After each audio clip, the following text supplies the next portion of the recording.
The U.S. Attorney General Pam Bondi hosted members of the president's cabinet for an inaugural meeting of the task force to eradicate anti-Christian bias in the federal government. Now, the task force was established originally by President Trump under an executive order that he signed back in February. And yesterday in the meeting, Attorney General Bondi was joined by a number of American Christians who were targeted in spite of their peaceful positioning, standing for their beliefs. They were targeted by the previous administration because of their religious beliefs. And one of the witnesses at the task force meeting was Mike Farris. He's now the general counsel at the National Religious Broadcasters, which is the world's largest association of Christian communicators. And he joins me now. Mike, welcome back to Washington Watch. Great to be with you, Jody. Thanks so much.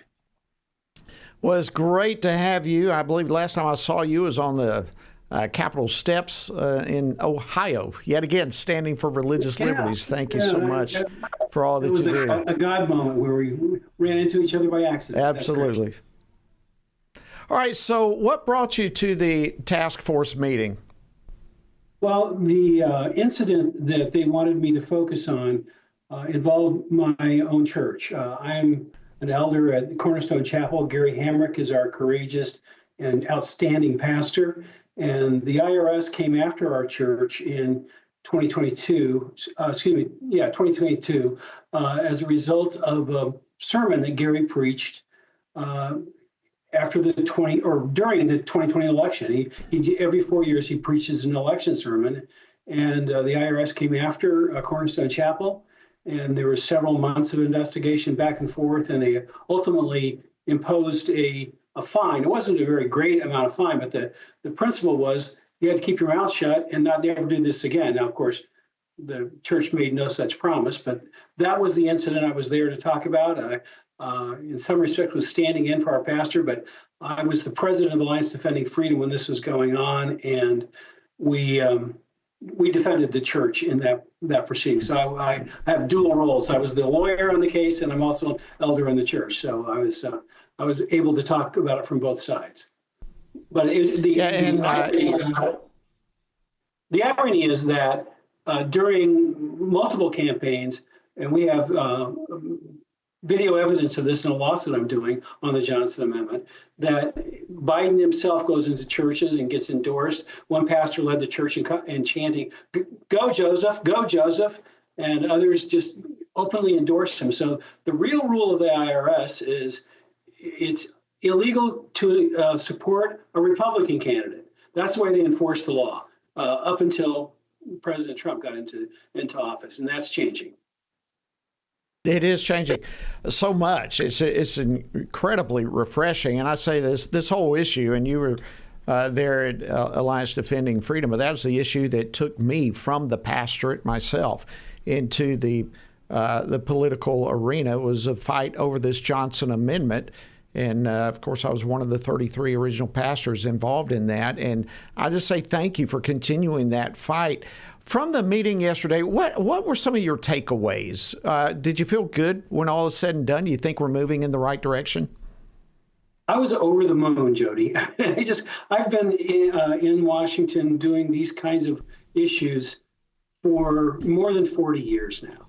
And I've been in some high-level meetings, maybe not as quite as high level as that, where most of the cabinet was there, and the director of the FBI, and all kinds of other people in important positions.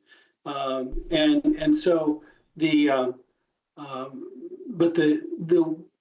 of the meeting that I enjoyed the most was listening to the various cabinet officers, Secretary of State Marco Rubio, Attorney General Pam Bondi, the Secretary of Education, many others spoke out and said the kind of anti-Christian action that they had found that their departments had been committing under the Biden administration and what they were doing about it. And there was frank assessment of what was going on, and there was quick, decisive action being done to fix it. It was the most encouraging meeting I have ever been in my entire political career, which is, like I said, over 4 decades. It was fantastic.